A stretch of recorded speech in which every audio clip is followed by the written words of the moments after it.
Like, we're the adults, right? We're the adults. When you hit, you're teaching a kid it's okay to hit. Right. That doesn't make any sense. Not that I don't think that every parent at some point is probably guilty of spanking their kid on the butt.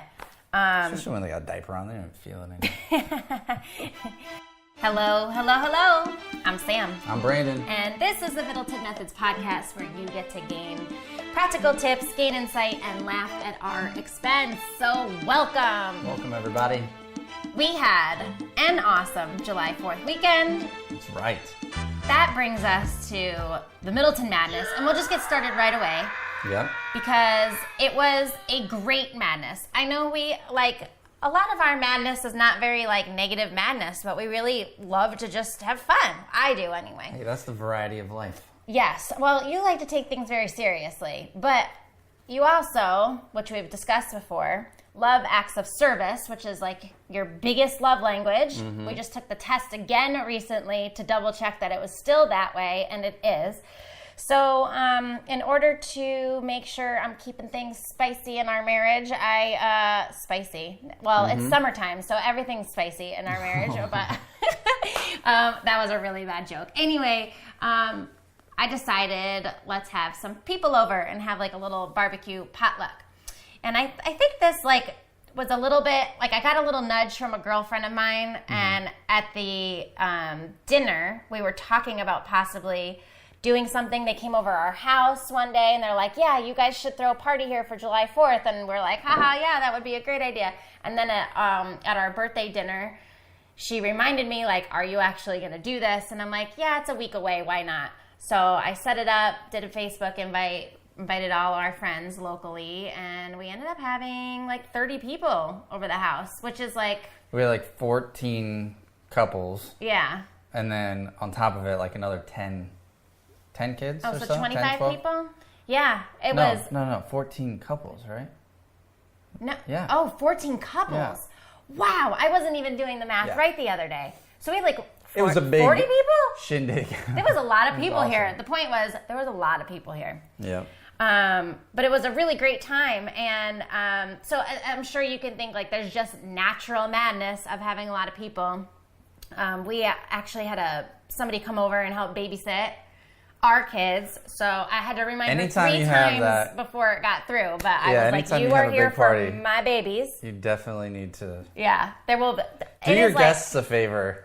If you have young kids around, do your guests a favor and just have a babysitter. Or 3. Realistically, what I would do next time is I'll have more than 1, because I wanted somebody focused on my kids, so that we could socialize and interact. Running all over the place. The madness of the parties usually is I'm so busy taking out food, cleaning up food, and discussing food with whoever's in the kitchen with me, helping out, which is usually a couple of the wives or my girlfriends will be in the kitchen, and we'll just be whatever.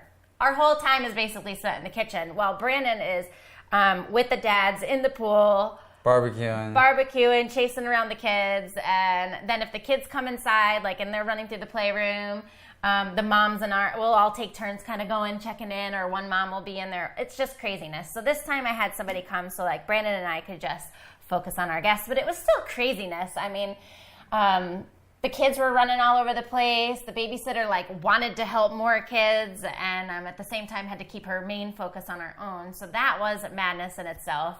We had some kids that know how to swim that kept opening the gate for the babies, and we're like, no, you just gotta wait for the parents to let the babies in. And but everybody was laughing. Everybody had a great time. Yeah. There was so much food and so much good food. I gotta say, potluck is the way to go, because everybody brings a dish. So stop bringing your sweets over. Oh yeah. Way too many desserts. I cannot keep healthy when you bring over 400 chocolate chip cookies and a giant chocolate chip cookie pie. I can't resist. If it's in the house, I'm eating it. I did so good last week on my workouts and starting to eat clean. I lost 3 pounds last week, put them all back on over the weekend, but whatever. I think I put on 10. Clean slate. So we'll just dive into a little bit more of that. It wasn't just that one day, right? Let's just add a little bit more madness in, we also had July 4th, which I made no plans because we had some plans over the weekend. I figured by the time July 4th came around, we'd want to just veg. And a friend of ours is in town from out of state, like an hour away from the house, and was like, what are you guys doing? We looked at each other and we're like, is this the only opportunity we're going to have to see them while we're here? Turns out it was. So we just packed up the bag, packed up the kids, YOLO, right? Like, we couldn't miss the opportunity to see our friends while they were in town. So they were just having just like a cookout at their mom's house that they were visiting, and we went down there and got to spend time with them, which was awesome. Always so worth it when we just live a little spontaneously and just get up and get out. But with the kids being out of school for so many days, and previously Max was out of school for 3 days for a little stomach bug. Let me just set the tone real fast. I know where you're going with this. Let me just set the tone. A couple of our friends weren't going to be able to make the barbecue on Sunday, but we haven't seen them in maybe like a month. So they called and said, hey, you mind if we invite ourselves over on Saturday? And we're like, duh, come over. So they actually came over. They stayed in the guest room. We got to spend all afternoon together, and it was a really awesome time, except for there's your leeway in, because I know where you're going. Aren't you going with Max? Oh, yeah. I mean, when you have that many kids at that age, right, like 2 to 5, there's just always something going on. They're always getting into something. Their emotions are very high and then very low. And Max is right now in this like serious, like the last like 2 weeks has been like the serious like terrible twos phase. Just oh my goodness! Crazy tantrums. It's like the Exorcist. Like we need the Exorcist or something. And no, he turns it. Yeah, he just turns into straight crazy. Yeah, he goes cray cray for real. So obviously him being home for 3 days and then us having all these like events going on. Parents, I'm just gonna be transparent. You know how it is when the kids are home for a little while. Your patience tends to just dip down. You know, when they go to school, like we have a little time, and then we're like strengthened back up for anything when they come home. But when Max was home for 3 days, and then we had a whole big day with other friends, he was like just had this just spell, and it had happened a few times. Well, you said he was homesick too, right? Or did I miss that? Okay, yeah. And he just started He's been home for like a week. losing his mind. So, losing his 5 times in one day when that Saturday before the big party even and it's not like it was like 5 times. He's got in a one bad day. attitude, No. and then like 5 minutes later he's over with it and playing. No, it's like once he starts going into this tantrum, I could give him like a cake or something. I can put anything in front of him, and he's like in this like zone, like he checks out, and it's like an hour. Pretty much, it's been like an hour long like whine cry. It's not an hour. He makes it his life purpose in that one moment in time, no matter what we say or do, to just look at us in the eyes and scream. Like, he's just like, I even ask him, like, do you even know what you're screaming about still? And he'll just look at me and be like, ah! And he'll just keep screaming. And mind you, let me just say, Brandon doesn't handle it at all. He doesn't, like, I want to say doesn't handle it well, but he just doesn't handle the tantrums. He's just like, see you later. Like, it's like talking to a brick wall. I have no idea. So I got a little desperate this last time. And I was like, you know what? I've tried, a pat on the butt. I've tried taking something away. I've tried to have a very reasonable conversation with him. I've tried flat out laughing at him, just thinking that changing my state would help change his state and have him snap out of it. None of it worked. So I was like, you know what? I'm basically going to ignore him and keep totally calm. And I just picked him up and I went into my bedroom closet. And that's a tactic he got from me, by the way, remaining calm. Yeah. So I just pick him up, and my closet, the way that my closet is like I can sit in my closet with my back against the door. Because, of course, if he has a way out, then he's just, right. Like pulling at the door. I'm just sitting in the closet on the floor, and I'm like holding him or letting him lay, and, he's like roll around or whatever. I'm just sitting in there. And, the whole time I put on music. I'm like, man, maybe this will help. And then I just start Googling. I'm like, I forgot what I Googled, like how, like, strategies or tips for temper tantrums or whatever. And I came across this article from parents.com that had 10 ways to tame your kids' tantrums. And like, I felt enlightened. Maybe I'm the only one. I don't know. I feel like I've heard a lot of things. Baby center, when the kids were first growing up, we get articles. You forward me text about the kids and the phases they're going through. But I never came across something like this. So I was like, you know what? We got to share this week. So you're basically saying the information I send you sucks. And no. So you had to go seeking your own.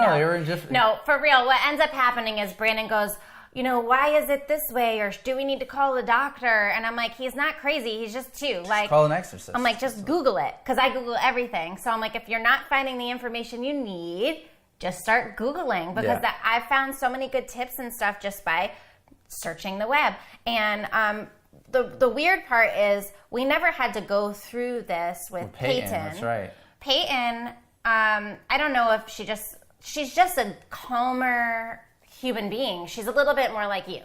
Max is a little bit more like me when he gets mad. He just kind of goes like butt crazy and gets it out of his system for screaming for 20 minutes, and then somehow he just snaps out of it and moves on. We don't really know how he snaps out or what happens, but then it's over.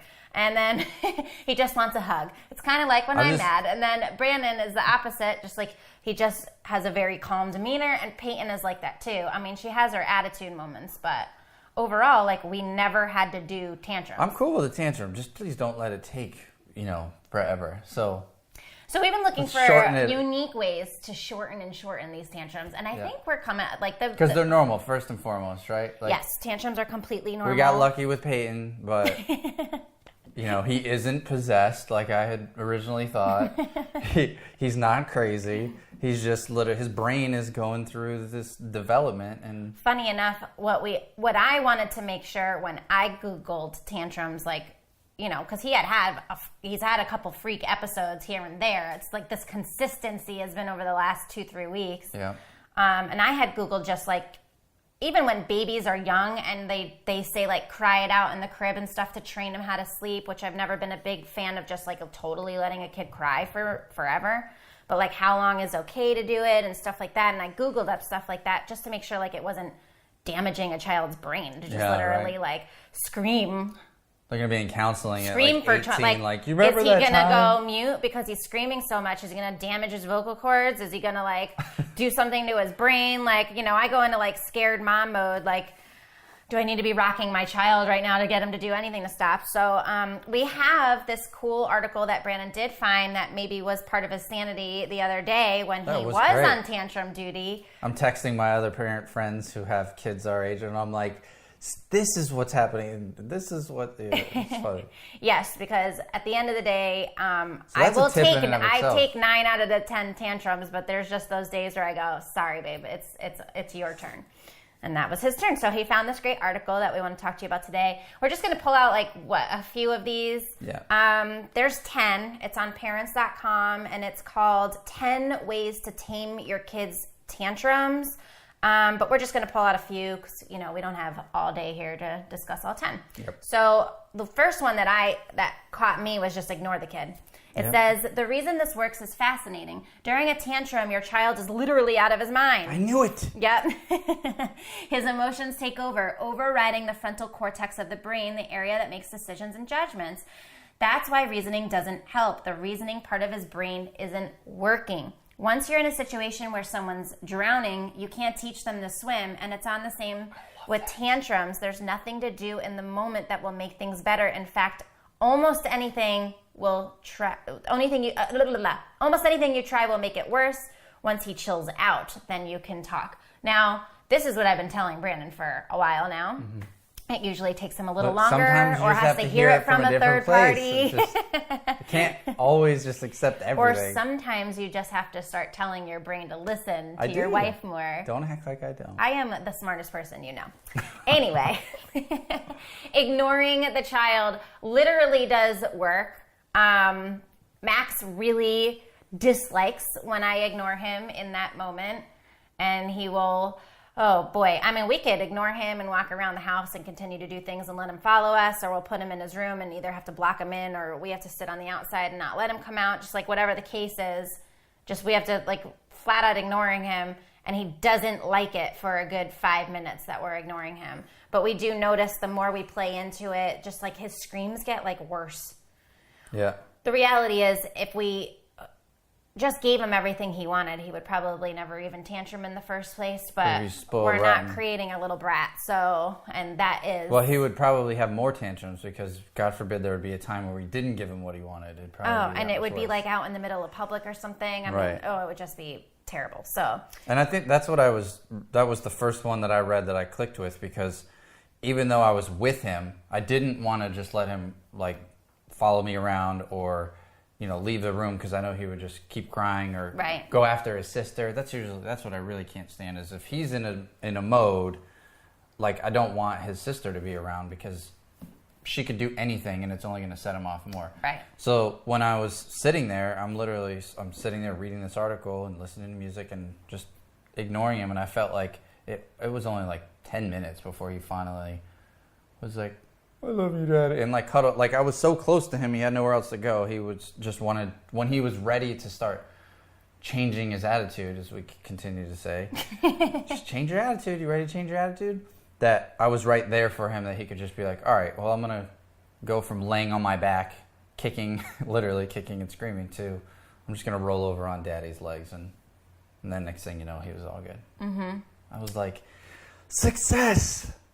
I know. Awesome. You did feel accomplished. Yeah. That means now Brandon can take more of these tantrums on. I'm going to spend a little more time in my closet. Another one we found was give your child some space. Sometimes a kid just needs to get his anger out, so let him. I'm a big believer in this approach because, this is what they say, I'm a big believer in this approach because it helps children learn how to vent in a non-destructive way. They're able to get their feelings out, pull themselves together, and regain self-control without engaging in a yelling match or battle of the wills with you.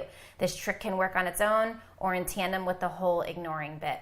Now, I'm going to tell you, it doesn't work for me. Max, that for this child, anyway. Every kid's different. This is actually probably how it's worked for Peyton, not to have tantrums.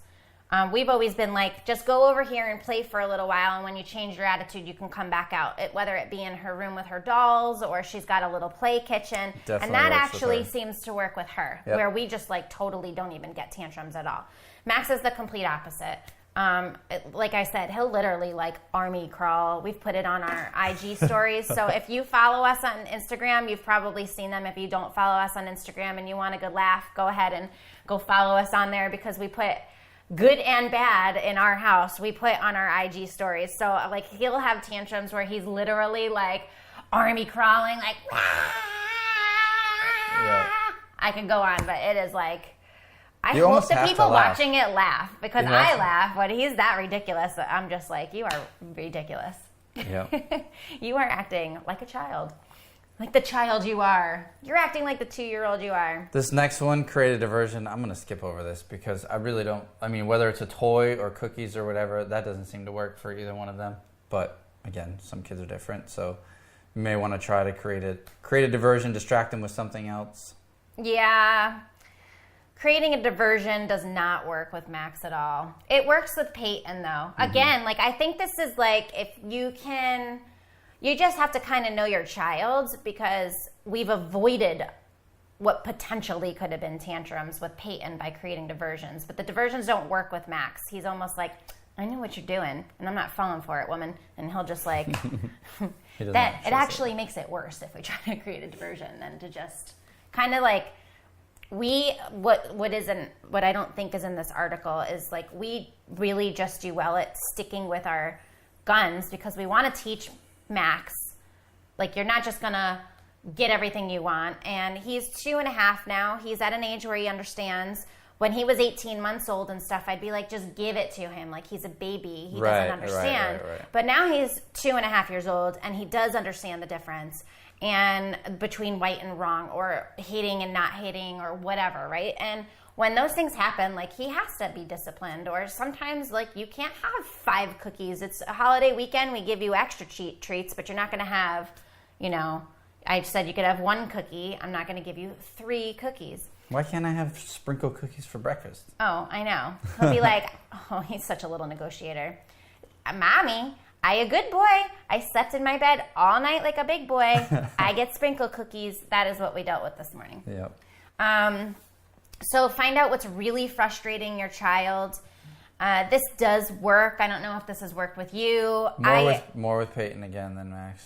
Sometimes he has had maybe a couple of things that have built up, and finally something makes him just snap, where he wants to freak out for a little bit.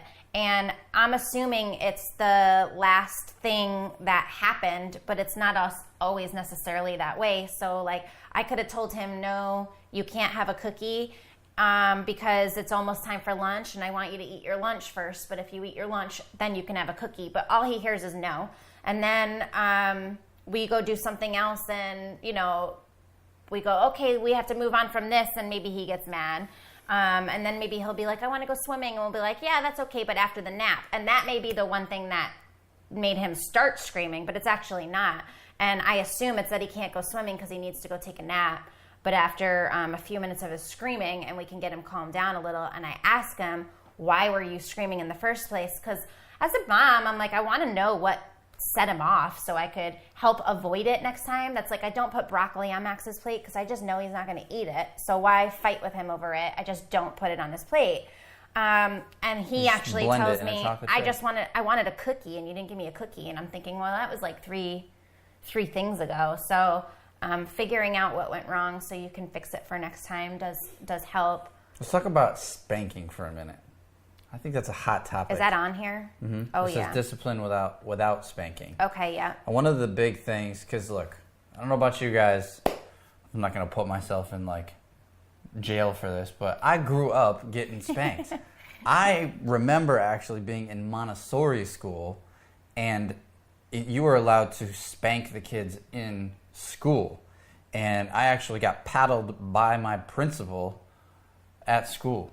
Like, right? Like, yeah. And then I grew up with, you know, if you did something wrong, you got spanked. You got the stick, you got the paddle, you got the belt. I got it all. Now, I do not agree with that. But a firm hand on the butt, I have thought it's justifiable when, like, Max is like hurts his sister or another kid. Like, I saw him this weekend. He like bit his sister's finger. He got frustrated with her and just like bit her. Didn't break skin or anything like that, but it left a little mark. And I'm like, if you don't nip that in the bud like quickly, like there's no room for talking or what. Like, he needs to trigger that with, this is absolutely not acceptable.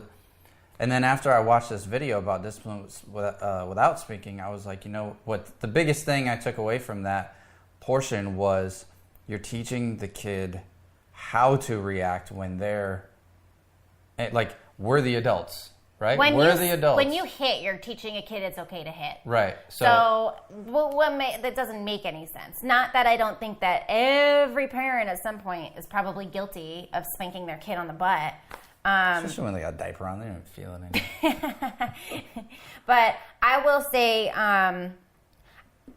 it's a challenging topic because there's like these days, it's almost like, I'm wondering if like millennials were grown up with like, it's okay, let's use our words, because to me it's really fluffy and corny, and I think sometimes kids just need to be disciplined. But do I think that like there's a difference between like a pat on the butt or putting your kid on the wall, right? Like a behavioral, there's a reaction to your reaction, right?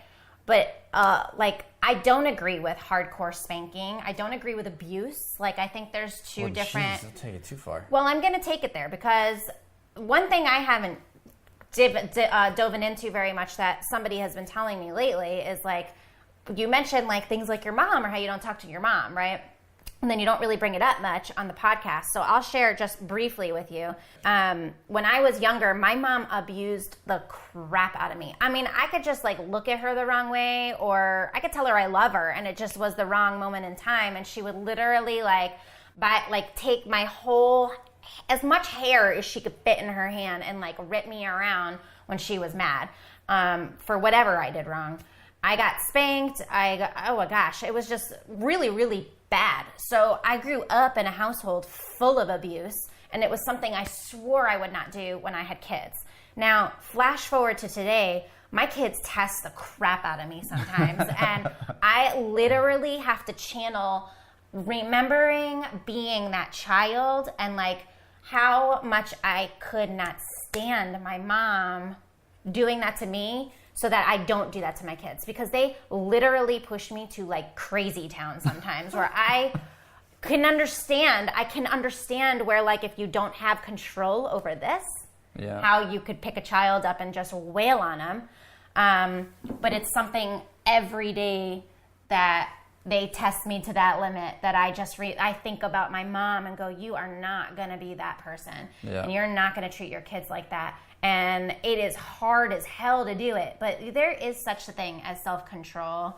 And of course. I'll go back to like a pat on the butt or something. I totally don't think there's anything wrong with that when it's used in the right context, if you're not trying to hurt your child or whatever. But always at the end of the day, a hug at the end, which they do mention in this article, a hug at the end, explaining what your child did wrong so that versus what they could have done better. Like, those are the right ways to handle the situation. There's no hugging Max when he's in a mood like that. There's not. But hugs is on there. And you are not the most affectionate guy, right? Like, you are not, like, words of affirmation and hugs and warm, happy feelings are not really your gig. So when Max is in a tantrum, I want to just like hold him, but it doesn't work at first. Right. But I'll let him, like, it's ignore him first. Right. Try to talk to him. If he's not ready, fine. Try to talk to him if he's not ready, fine. Eventually he calms down. And that's when he needs the hugs. That's when I immediately will embrace him, because it's got to be a little traumatic. Like, he's at the end of a tantrum, he's kind of like, because he's just spent the last 15 minutes screaming his head off. So I'll take him and I'll hug him. I'll tell him, like, let's go do something else, or this is why, like, why did you do that? We'll try to figure it out. And then ultimately at the end of the day, I'll just be like, come here, let me hold you. Mm-hmm. Let's go spend a little time relaxing. There's like a process. I should just like map out with that. It's pretty much the same thing every time. And he loves the hug at the end. I think it really like helps him reset his mood and put him back in a happy place. All of that, we still love each other, and not have any anger towards him, because as soon as he's ready to change his attitude, I got to let him know that what he's doing right now in that moment is right. Yeah. So, and then like, he's very, very, very good when it's almost like we've talked about that. Would you rather be happy or right? Mm-hmm. Well, I'm not going to stay mad at him. Like, he's like, I'm mad that he's screaming. It's frustrating as all heck. I even will be like, babe, grab me my wine or something. Like, it was a party this weekend, so we had a few drinks, and I'm like, can you just, I got to stay here. I'll tough this one out, but please just go get my cell phone and my drink. Like, I just can't even like listen to this right now. And sometimes it just goes to that level. I know other moms can agree. I see like wine time and stuff show up on their Facebooks, and I'm like, yep, it's been one of those days for them. I totally got you. But that hug immediately puts Max back on track. And then he'll end up, like, after a couple of minutes of hugging, he'll just go, I'm sorry, mommy. And he'll just apologize, and then he'll be like, I changed my attitude, daddy. And he just goes really, like, in a good place. Yeah, it's a good I want to place. just button up the spanking thing. Okay. Definitely, obviously, you don't spank you're not going to spank your child into, like, stopping doing something, and you're not going to spank them. And I don't. My mom thought so. Right. So she thought she could. So I think the spanking is more like a quick surprise, like not like obviously not. You shouldn't even have to say this, but if I said not trying to hurt your child, but outside of that, like I don't even want it to be that regular of a thing. It would literally have to be like he's physically hurting somebody or something. Like, you don't he's have to explain holding yourself. Holding his sister's hair or whatever. Like, I'd be like, spank him. But more so now, it's like I see how much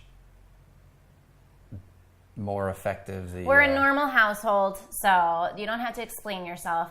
Don't talk about it too much or try to explain yourself too much, or we're gonna have like DCF showing up on our doorstep or something. We're a completely happy, normal, loving family.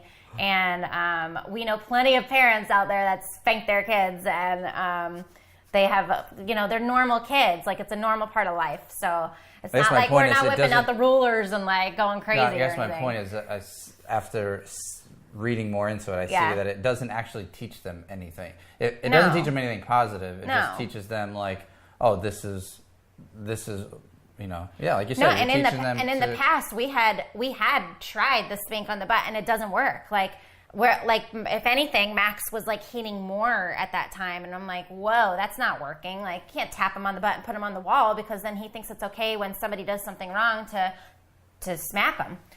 Okay. So let's move on, because I don't even like thinking about it. It's negative. It brings up all these bad memories of my childhood. And then I'm going to go in some deep, dark depression about my mom and eat a ton of ice cream today and cry. I'm just kidding. I'm like way over it. But it is literally a motivator to grow up like that. I don't know if anybody else out there is struggling with something like that and has kids now. Just like, there's no better way to like get over the past of having an abusive parent than to have a child and want to be everything for your child that your parent was not for you. Total motivator. So I guess in a way I kind of thank her for being so rotten to me, because it makes me want to be a better mom on days where I want to lose my mind and like go crazy on these children. There was one that says, give your kid incentive to behave. Meh. Don't like it. I don't like this one at all. I know you agree with me like 1,000%, babe. Like, oh gosh, I have actually seen way before kids. I was like, we will never. These were like on my rules of like, when we have kids, we will never A, B, C. Never say, if you stop crying, I'll give you a cookie, or just stop crying and I'll give you that thing that you want. No way. I will let him scream it out. I will let him do his tantrum. I mean, eventually we cave and come to some kind of compromise with Max, but there's no way I'm raising a little spoiled brat that just gets his way all the time. Mm-hmm. That's how I feel about that one. How do you feel about that one? I couldn't agree more. I've literally seen kids turn into complete brats because their parents don't. Like, this is where I think this situation comes up where parents want to do it the most is...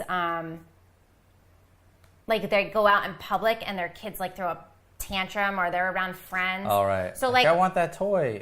A great example is Saturday when our friends were over there, our house, and Max had his first tantrum, and I'm like wanting to cave in so bad and just give him whatever. And I'm like, I'm really sorry, guys. He's probably going to scream for the next 15 minutes. And I just like was very apologetic about it. And they went, it's all good. Totally understand. Our daughter does it also, like they're 3 weeks apart, so they're the same age. They're going through the same thing right now. Mm-hmm. And he's like, totally get it. Just do your thing. And he did like, no lie, like 5 tantrums that day. And we just all, and they had a couple too on their end. And it was just very like mutually, it just was very understood. So I realized through that experience, because I really don't like to give in, that it's okay not to give in to those. And you do what's best for the kid, not what's best for the social environment. And what I will say is I knew there were going to be cookies and treats in the house all weekend. I'm not a big fan of the kids eating a ton of sugar,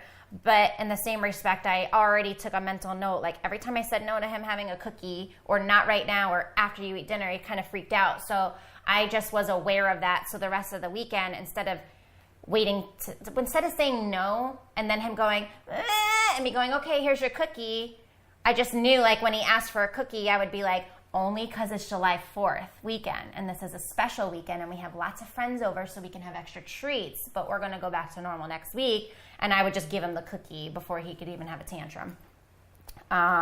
Speak calmly. It's very difficult to do, but we definitely do that a lot. I do more than you. That's why I take more of the tantrums.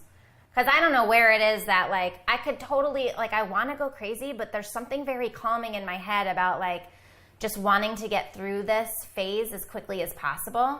And so, like, I just, like, really, I don't know. I've never been able to channel something so calmly. Because sometimes, like, I mean, that's how, like, fights can happen between a couple. And you just have to, like, dig deep, right? To just be like, woo-sa. And I really have to dig out that woo-sa in me, and it's very weird. That's what I love about. Become very good at it. What's the alternative, it's right? It's the beautiful craziness of being a parent. It forces you to just grow and stretch again to like something that we obviously never experienced without kids. Like I hate it in the moment, but it's at the very same time, I love it and appreciate it because I'm like, all right, well, I thought I had patience before, but I'm going to have to do some push-ups for the next 15 minutes, basically. Some mental push-ups to test and strengthen my patience skills. And it's maybe weird, but that's how I like to look at the growth part of it. I like it. Speak up, son. You're mumbling. Okay. Anyway, we're trying to improve our podcast, and sometimes Brandon gets really quiet and mumbly. I love you. I like the last one. Get out of here. Yes.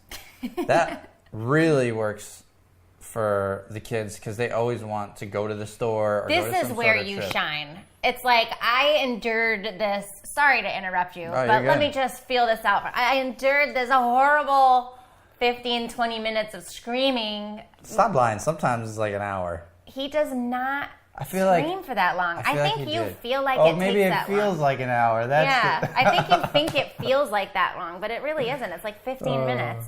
But it's 15 minutes of straight up screaming, and that's really frustrating and annoying, and having to channel that all down. And then where you come in and get really good at that is it's almost like okay, Sam just took one for the team. I better get the kids out of here for a little while. And you love taking the kids out. I don't love taking the kids out in public. For me, it's like stressful. It's like a job to take them out to the store. You're just way better at it. You seem to have a better time doing that. And I seem to have a better time handling tantrums. So I do the tantrums. Go team. Yeah, maybe figure out who's better at those things and just let them do their thing. But know at the end of it, if it's your wife, if you're a guy watching or listening and it's your wife that had to handle the tantrum, just take the kids for a minute. And you may have one kid, you may have five. You just take them all. Take them all and let your wife just have a little bit of time to just, relax and have a little me time to get her head right again. Right? Mm-hmm. And you're great at that. You love that. Recharge your batteries. So where are some places that you take the kids? What do you go do? Enlighten us. Easy Walmart's right down the street, the grocery store, because they like the little car. And they get a cookie. With the steering wheel. They'll be they think Publix means we're going to go have a cookie. Yeah. A sprinkle cookie. Really anything out of the house. As soon as they get in the car, you're changing their whole environment and changing their scenery. The other day you took them to grab some fireworks for July 4th weekend. They seem to really enjoy that. Yeah, they're going on a trip, and sometimes they know where they're going. Sometimes, we're just going to go drive around or run a quick errand for me. But they like the whole in, out, driving around, music in the car. It just changes things. They have something to look forward to. I don't know. They get maybe stir crazy at home. Yeah, so check out that article if you want to read all 10 tips. There's some other ones on there. Some supplemental videos within it too. Yeah, there's some videos on there about how to stay calm and stuff. So it's 10 ways to tame your kids' tantrums. It's on parents.com. And that's there for the taken, guys. Awesome. Let's move on to our segment of Brandon's No BS Business Tips. We had a question come in. Brandon went live on Facebook. Again, we're way more on social media these days than we used to be. If you're wondering what's going on with us, you can check us out on Instagram, Facebook. I'm not a big fan of Twitter, but we post stuff on there too. But Facebook, Brandon went live today on our Middleton Methods Facebook page and asked people to reach out and tell us their business questions. And we had a friend, Stevie, thanks for sending in a question today, who was wondering about how to merge two businesses together. How to run two businesses or how to run two businesses at the same time. So that's the question that came in this week. And I think that's one that is we have had and have more than one business. So I think that's a great question to ask us. So thanks so much for sending that in, Stevie. Yeah, so how do you run two businesses at once? So here's kind of been our experience. I'll first say you definitely have to be passionate about both things, or else you're going to wake up every day and you have a certain amount of things to do on your to-do list, and you're going to put more focus on one than the other.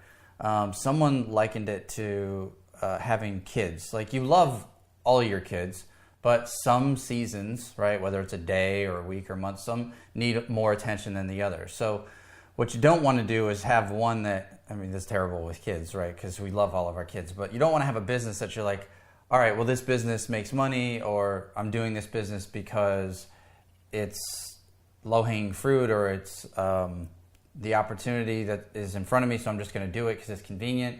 You want to make sure that you're passionate about both of them so that you can give attention. You will give attention to both of them, or else, like I said, subconsciously you'll start to let one go, and then that's just a waste of time, energy, resources.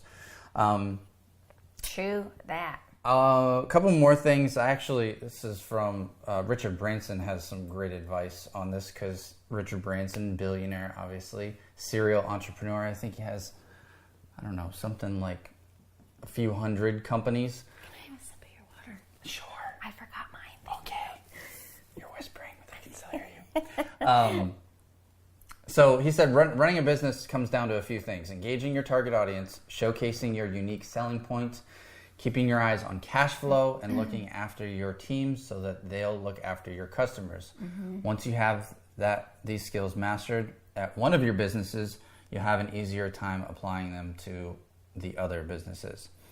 So the way we've looked at multiple businesses is we're always going to have one that financially is probably doing better than the other, and therefore it may need a little less love and attention. So, and then but on the flip side, you have maybe a new business that you're starting up that doesn't have the cash flow coming in yet.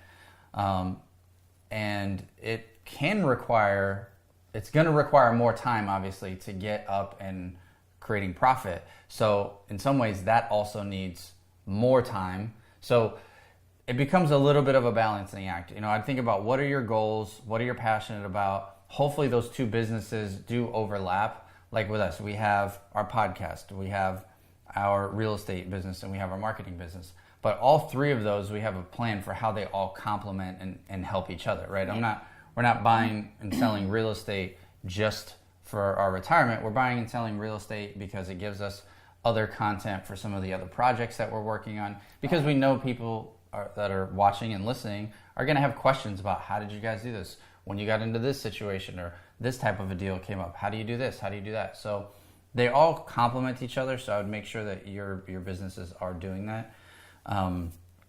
And finally, you're gonna, like I said, you.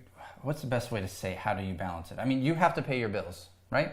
So the thing that's paying your bills, you don't just you can't let that go. You've got to stay focused, give that the time and attention it needs, and then give the extra or the overtime to the new business, or the business that isn't quite there yet. And if you can afford to step away for a little while from the business that is paying the bills, then I think it's okay to double down on the amount of time that you're putting into the business that's still getting up and off the ground. Does that make sense? Yeah. And I have a story, an example of someone that does really well. But fine. Just make sure, especially, like I know, Stevie, you sent this question, and I know you're married.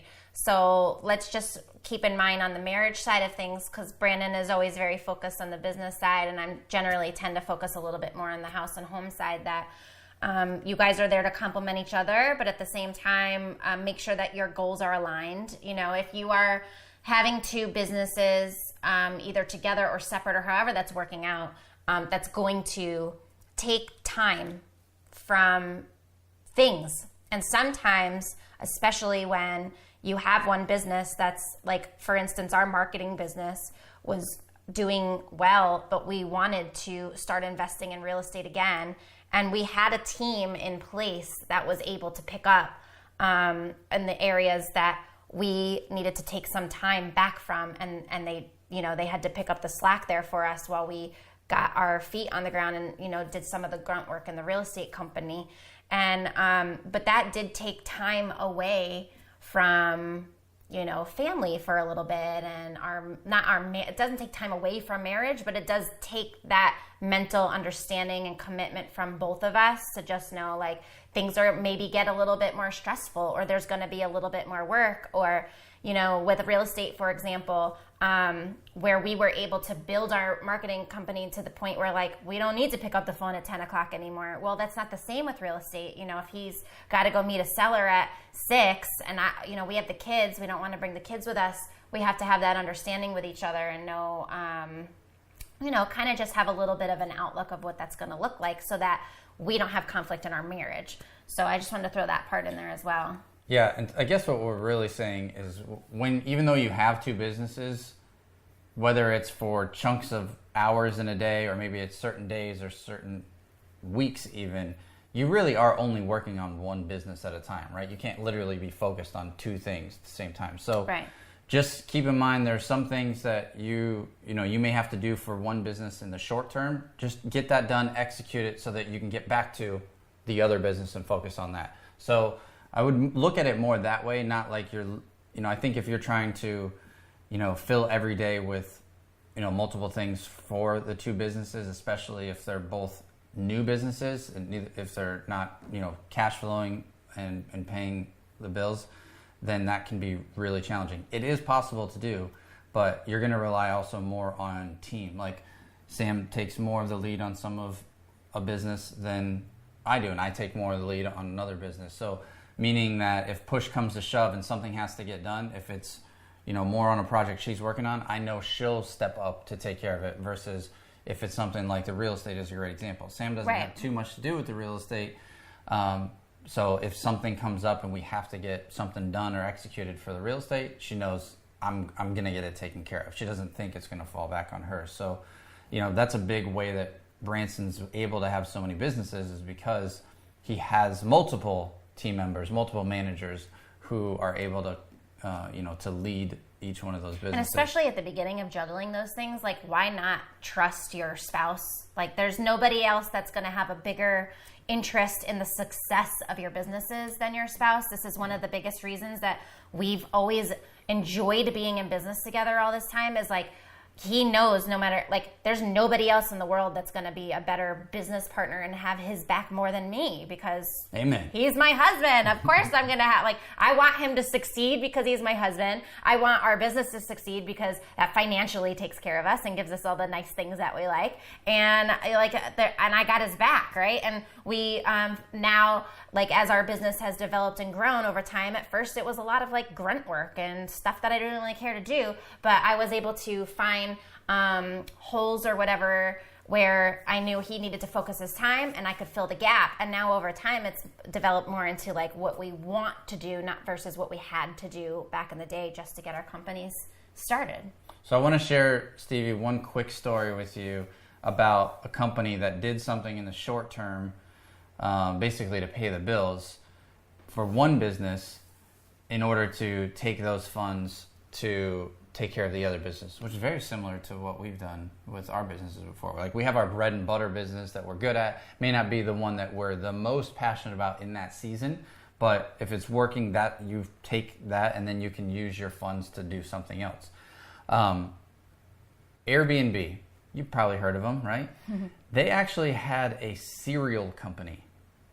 Like food cereal. They created a cereal that had something to do with the U.S. general election, and they sold 800 limited edition boxes, making $30,000 from that project. And that $30,000 is what funded the startup of Airbnb, cool. Which is probably in the next 3 to 5 years going to be a publicly traded company worth gajillions of dollars.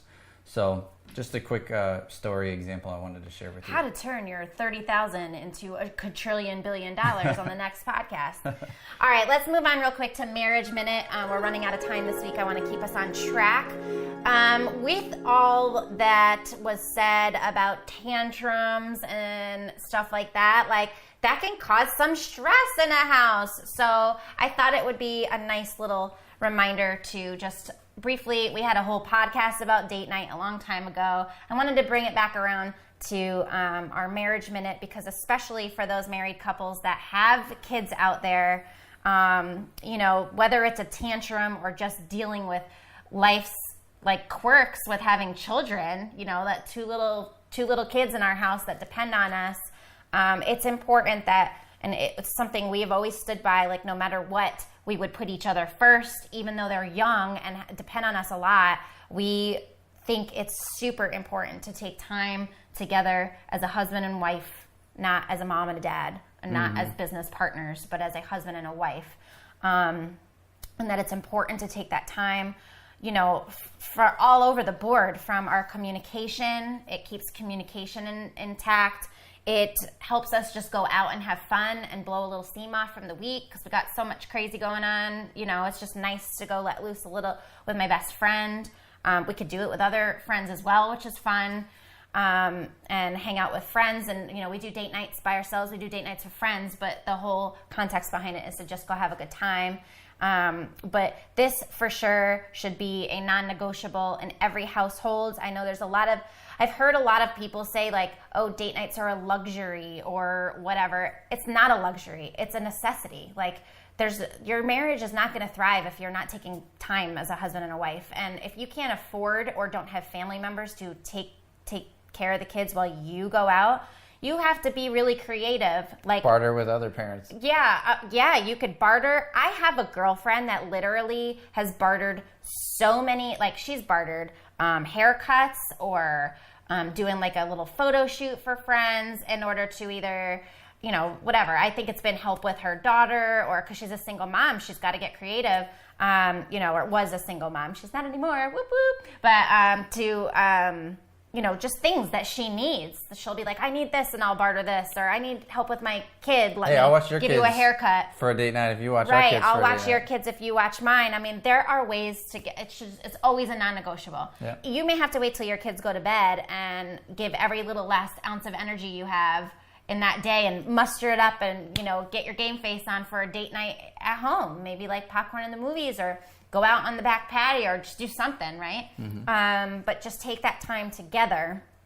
So what I did was, a long time ago, I started making this blog about, like, you know, it was like 50 date night ideas or something like that. I never actually posted it on the blog, so I pulled it back up. I'm going to get that article wrapped up, and it will be on the blog by the time this podcast is released. So it's up on the blog, MiddletonMethods.com. Go check it out. Whole bunch of date night ideas. Some you've probably done, like go to the movies, but there's some other cool and unique ones on there, like hitting up an escape room, or going to Top Golf, or... We gotta get that indoor skydiving in soon. Yeah, indoor skydiving. It's just expensive. That's why I haven't done it. Every time I look at the prices, I'm like, man, you could do like indoor rock climbing or bowling. I don't ever get sick of bowling, but there's a place in Florida called Splitsville. I don't know if they have other things like this in other locations, but you could go eat and bowl. They play music. It's a really fun time. So just take the time as husband and wife to go out. I will admit that not every date night means that we talk about, you know, husband and I don't know what's husband and wife things, but I mean, we talk about everything. So, but like, we just kind of vibe off each other and go, if we're feeling like talking about business that night, but we're out and we're enjoying the conversation, and it's just spending time together, and this is what we feel like doing. There's been plenty of date nights where we go over to Bonefish, because Bonefish tables are paper, and they'll give you a pen, or we'll bring a pen with us, and we'll literally like map out business ideas and stuff, because that's how we want to spend our date night. Yeah, we'll go get a great meal. I love their bang bang shrimp with the sauce on the side. It's so good. And we'll go on the table and we'll just like map out all this stuff on the table, which is like it's one of my favorite date nights, actually. Because you're always like in your best element when you're working, I think. So, you know, when you're able to like, and then I feel like I'm giving you something you really enjoy when I partake in that. So, you know, like going to Bonefish and stuff is always a great date night for us.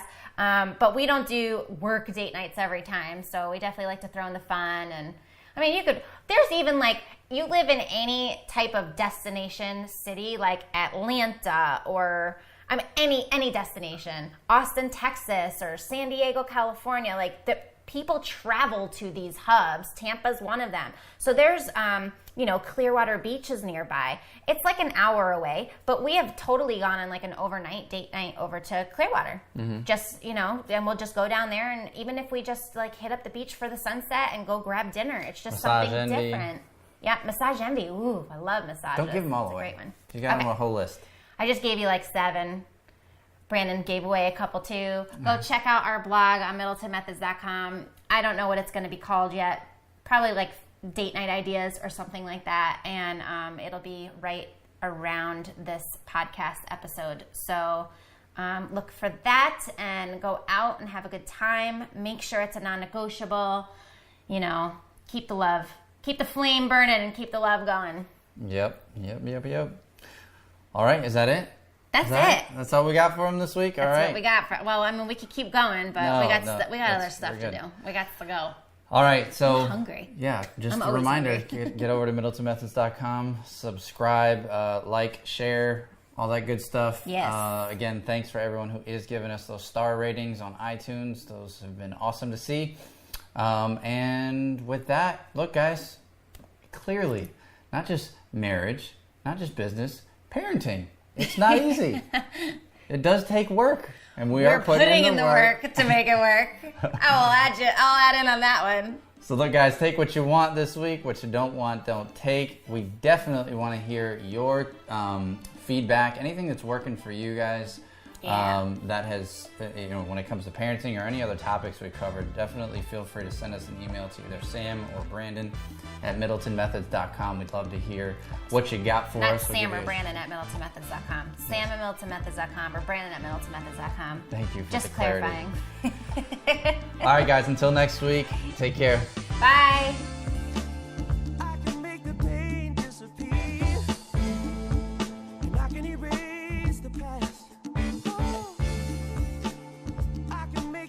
Shine.